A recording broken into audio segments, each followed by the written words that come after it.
এই দেখো কত সুন্দর দেখতে হয়েছে আমার এই রান্নাটা। চলো এই রেসিপিটা তোমাদের সঙ্গে শেয়ার করা যাক। বাড়িতে ছিল কয়েকটা পটল, তাই পটল দিয়ে কিছু একটা করা যাক। চলো পটলগুলো ছাড়িয়ে নিয়েছি, এবার পটলের ভেতর থেকে আমি দানাগুলোকে বের করে নেব।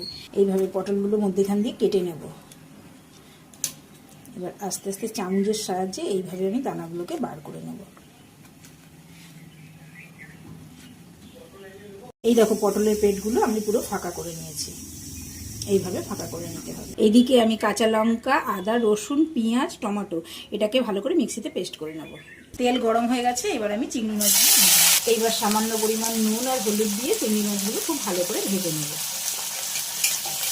চিংড়ি মাছগুলো ভালো করে ভাজা হয়ে গেছে, এবার আমি এগুলোকে তুলে নেব।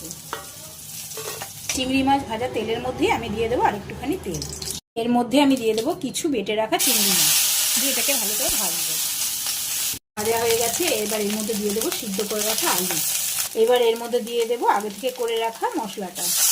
এর মধ্যে দিয়ে দেবো নুন, হলুদ দিয়ে এটাকে ভালো করে কষিয়ে নেব। এটা খুব ভালো করে টানানো হয়ে গেছে, এবার এটা আমি নামিয়ে নেব। এই দেখো এবার পটলগুলোর মধ্যে আমি একটা করে চিংড়ি মাছ দিয়ে দেবো, দিয়ে তার মধ্যে পুরটা ভরবো। মুখটা সিল করার জন্য টুথপিক ঢুকিয়ে দেবো। গরম হয়ে গেছে, আমি এটা কর্নফ্লাওয়ার বেসনে চুবিয়ে এটাকে ভালো করে ভেজে নেব।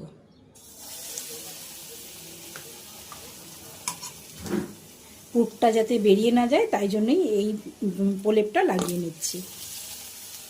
পটলগুলো আমি ভালো করে ভেজে নেব। একটু ভাজা হয়ে গেছে, এবার পটলগুলোকে আমি উল্টে দেবো।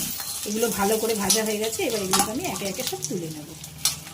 এইবার এই তেলের মধ্যে আমি দিয়ে দেবো পেঁয়াজ, ক্যাপসিকাম আর টমেটো, দিয়ে এটাকে ভালো করে ভেজে নেব। এবার এর মধ্যে আমি দিয়ে দেবো পেঁয়াজ, রসুন, আদার একটা পেস্ট। দেবো সামান্য পরিমাণ নুন, কারণ আগে আমার ওখানে লবণ দেওয়া আছে, তাই জন্য আমি সামান্য পরিমাণ লবণ আর একটু হলুদ দিয়ে এটাকে ভালো করে কষে নেব। এই মশলাটা থেকে তেল ছেড়ে দিয়েছি, এবার দিয়ে দেবো সামান্য পরিমাণ জল। যেহেতু আমার পটলের পরিমাণ কম, তাই আমি সামান্য জল সামান্য মশলাই দিয়েছি। এবার তোমরা যেরকম করবে সেই অনুযায়ী মশলা বাড়িয়ে নেবে। এইবার দিয়ে দেবো ভেজে রাখা পটলগুলো, দিয়ে দেবো সামান্য পরিমাণ সস, আর দিয়ে দেবো গুঁড়ো গরম মশলা। এই দেখো এটা প্রায় হয়ে এসেছে, আর একটু টেনে গেলেই নামিয়ে দেবো। সুন্দর লাগার জন্য ওপর থেকে একটু তিল ছড়িয়ে দেবো। তোমরা এইভাবে বাড়িতে ট্রাই করো, আশা করি তোমাদের ভালো লাগবে।